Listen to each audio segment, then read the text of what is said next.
เอาก็คือว่าเนาะเขาเอิ้นว่าปิดบัญชีดำ2ประเทศเนาะประเทศยูเครนกับประเทศอิสราเอลอิสราเอล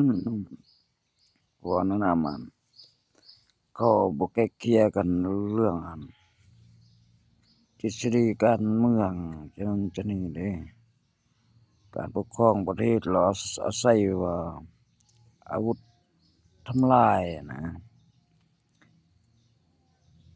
เพราะว่าคันประเทศยูเครนเขาก็เบิ่งนั่นน่ะมันพื้นที่ของรัสเซียเนาะจริงเยอรมันก็จะดีใจเพราะว่า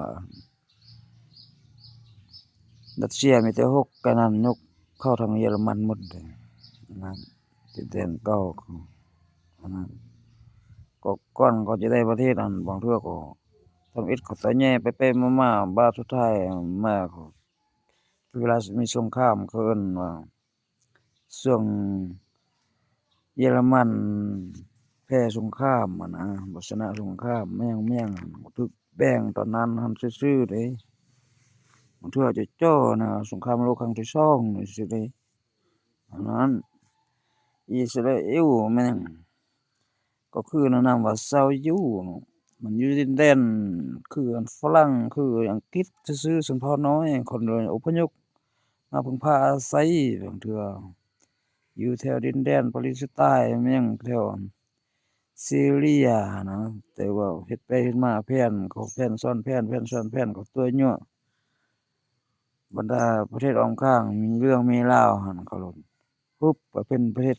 ตัวเองเป็นอิสราเอลอันนั้น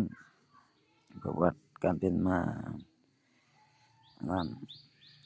ติดแสดงเท่าไรก็จงได้ไล่คืนเพราะอยู่ข้างซีเรียก็ยุบมาอยู่ซีเรียเพราะอยู่ข้างเลบานอนมายังเข้าเลบานอนแล้วอยู่แปะอียิปต์ก็ได้เข้าอียิปต์อยู่แปะปาเลสไตน์ก็ได้เข้าปาเลสไตน์อะเนาะ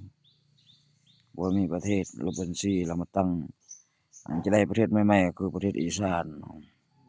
ประเทศอีสานบ่อนเขาชื่ออีสานเขามีเชื้อเจ้าก็มีอยู่เชียงใหม่ทางนั้นก็บ่มีทางลาวก็บ่มีทางกรุงเทพก็บ่มีอยู่เชียงใหม่หั่น